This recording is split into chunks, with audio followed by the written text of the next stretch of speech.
Et on va parler hockey féminin tout de suite avec Pat Laprade qui est avec nous de TVA Sport. Bonjour Pat. Salut Simon. Alors évidemment, on parlait des Maple Leafs qui sont toujours en vie. C'est pas la même chose pour la victoire de Montréal. La victoire éliminée par Ottawa en 4 matchs. Oui, la victoire qui avait la chance justement d'aller en match ultime, match numéro 5 hier, qui s'est incliné 2-1 contre Ottawa. Puis Montréal n'a jamais vraiment été dans le coup hier.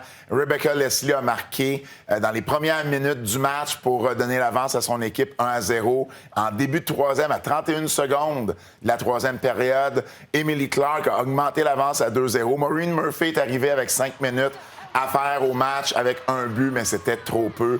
Trop tard. Ottawa, qui a été très, très bonne en deuxième moitié de saison, et là, qui saisit son opportunité et qui arrive à battre Montréal en 4 matchs. Évidemment, pour Montréal, c'est très difficile parce que c'est une deuxième élimination consécutive en première ronde après avoir terminé dans les 2 premières positions. L'an dernier, on avait terminé 2e. Cette année, on est terminé première. On a choisi Ottawa. On en parlait avant d'entrer en onde. Qu'est-ce qui peut expliquer ça, là, cette défaite-là, comme Corey ça? Chevry a dit, on pensait avoir fait le bon choix, mais les fans d'Ottawa ne l'ont pas oublié. Hein? Hier, à la fin du match, on criait « You choose us, you choose us, vous nous avez choisi ». Et c'était ça. Corey Chevry, évidemment, a mentionné en conférence de presse après le match l'effort de son équipe. Elle dit on n'a juste pas été capable de mettre le petit bout de caillou de chou noir en arrière de la ligne et a salué le travail d'Ottawa qui ont eu une très, très bonne série. Marie-Philippe Poulin, de son côté, la capitaine, qui a dit que ça faisait très, très mal. On sentait là, les émotions à leur paroxysme pour Marie-Philippe Poulin. Puis elle déteste perdre et je pense que cette série-là va faire encore plus mal. Donc, on va tenter de trouver les causes, peut-être, de ce qui a amené ça à apporter des ajustements, peut-être? Ben oui, mais tu sais, il y a des raisons pourquoi Montréal a perdu, il y a des raisons pourquoi pourquoi Ottawa a gagné. Mon père disait 2 choses. Mon père disait, tu peux pas gagner une game si tu marques pas de but. C'est sûr. Passer proche, ça compte pas. C'est vrai. Montréal a perdu tous ses matchs en séries éliminatoires cette année, tout comme l'année passée, soit dit en passant, par un seul but. Mais passer proche, ça compte pas.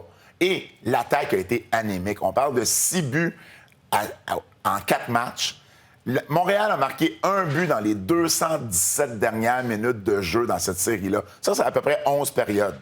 Donc, il faut vraiment trouver une solution à ce niveau-là. C'est l'équipe qui a marqué le moins de buts en première ronde. Ça avait été le cas également l'an dernier. Puis vous allez me dire, là, Ottawa a marqué juste 2 buts de plus. Ben oui, mais 2 buts de plus qui ont fait visiblement une différence parce que c'est 2 victoires de plus pour Ottawa. Ça, c'est du côté de Montréal. Du côté d'Ottawa, l'échec avant d'Ottawa a été spécial dans cette série-là. On a fait un super bon travail.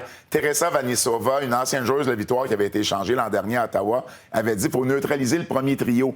C'est la clé du succès. Bien, elles ont réussi. Marie-Philippe Poulin et Laura Stacey ont lancé 28 fois en 4 matchs. C'est énorme, mais elles ont 1 but chacune. D'ailleurs, même, on a démantelé le premier trio hier du côté de Montréal. On a enlevé Jennifer Garner pour mettre Lina Youngbloom pour essayer de créer quelque chose. Ça n'a pas fonctionné. Gwyneth Phillips a été solide devant le filet d'Ottawa, mais Anne-Renée Desbiens aussi, elle ne peut pas faire tout seul. Elle a accordé 3 buts à ses 2 derniers matchs.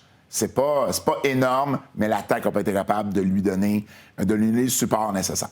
Et là, maintenant, place à la finale? Oui. Ottawa qui va affronter Minnesota. Donc, c'est la 2e année consécutive que les équipes 3 et 4 s'affrontent en série, en finale de la LPHF. Taylor Icey qui a éliminé Toronto mercredi avec un but en prolongation. C'est elle qui avait été la joueuse la plus utile l'an dernier dans les séries Minnesota qui sont les championnes défendantes. Et c'est elle qui domine le classement des meilleures pointeuses cette année avec 7 points en 4 matchs. Donc, ça commence mardi du côté d'Ottawa. Il nous reste un petit peu de temps à terminer. On va parler de repêchage parce que là, les séries vont bientôt être complétées et là, on pense à la prochaine saison. Bien, exactement. On va avoir le temps d'en reparler plus en détail, mais la Ligue a dévoilé la liste des 199 joueuses qui se sont inscrites au repêchage. Du lot, on retrouve 9 Québécoises plutôt. 9 Québécoises. Celle qui devrait être repêchée sans aucun doute, c'est Maya Labad, une joueuse de hockey, une attaquante de Mascouche qui jouait avec l'université de Quinnipiac dans l'État du Connecticut la saison dernière. On prévoit qu'elle serait repêchée dans le coin 20-25e rang. Alors, voyons voir, mais on va avoir le temps d'en reparler. Mais oui, la liste qui est sortie cette semaine. Hey, merci beaucoup, Pat, d'avoir été là. Merci à toi, Simon. Bonne journée.